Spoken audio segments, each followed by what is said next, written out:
저번 촬영에서는 볼린저 밴드에 대해서 알아봤는데요. 이번엔 여러 보조 지표 중에 하나인 OBV 지표에 좀 알아보고 싶어요. 첫 투자에 앞서서 거래량을 알아보는 게 굉장히 중요한데요.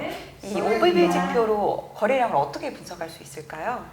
여러 가지 보조 지표들 중에 이제 OB 지표는 세력의 매집과 분산 이런 걸 사전에 포착할 수 있는 굉장히 중요한 지표 중에 하나예요. 거래량을 가지고 하는 보조 지표입니다. 주식에서 이제 거래량은 속일 수 없다 이런 말이 있거든요. 네. OB 지표는 거래량은 항상 주가에 선행한다는 전제를 가지고 거래량 분석을 통해서 상승과 하락을 사전에 예측할 수 있는 유용한 지표 중에 하나입니다. OB 지표는 이제 전일에 비해서 오늘 주가가 상승한 거래량은 더해주고 전일에 비해서 오늘 주가가 하락하면 그 거래량은 빼주는 거거든요. 이걸 다 누계로 집계를 해서 도표한 그런 지표입니다. 상승했을 때 거래량을 누계해서 더해주고 하락을 했을 때 거래량은 누계해서 빼준다 이런 말씀이시죠? 네네네. 이걸 이용해서 세력의 매집과 분산을 파악을 한다는 거네요, 원장님. 네, 맞습니다. 네, 예. 굉장히 흥미롭습니다. OB 지표는 짧은 기간에 적용하면 정확도가 다소 떨어지는 경향이 있고요.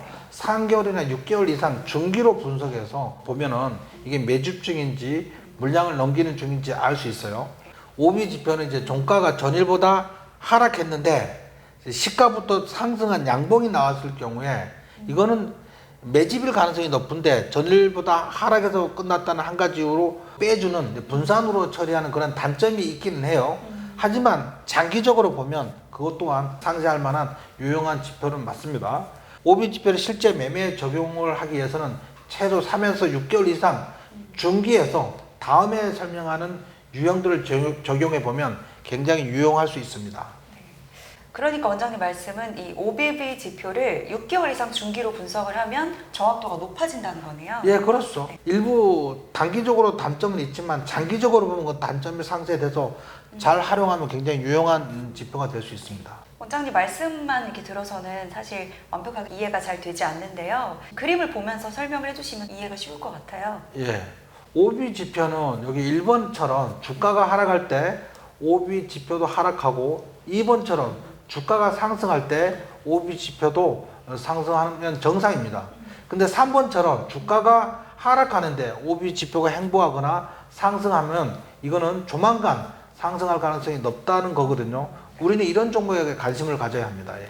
네, 이렇게 차트로 설명을 해주시니까 훨씬 쉽게 이해가 되는데요. 실제 사례를 들어서 좀 더 부연 설명을 해주시면 더 좋을 것 같아요. 예, 이 차트를 자세히 살펴보면 네. 3번을 추적 관찰하니까 주가는 하락하는데 횡보하던 OB 지표가 상승을 시작하는 경우는 조만간 상승 가능성이 높으니 이때부터 분할 매집하기 시작하면 되고요. 네. 5개월간 매집하던 세력이 매집을 마치고 급등시키고 있는 그런 모양입니다.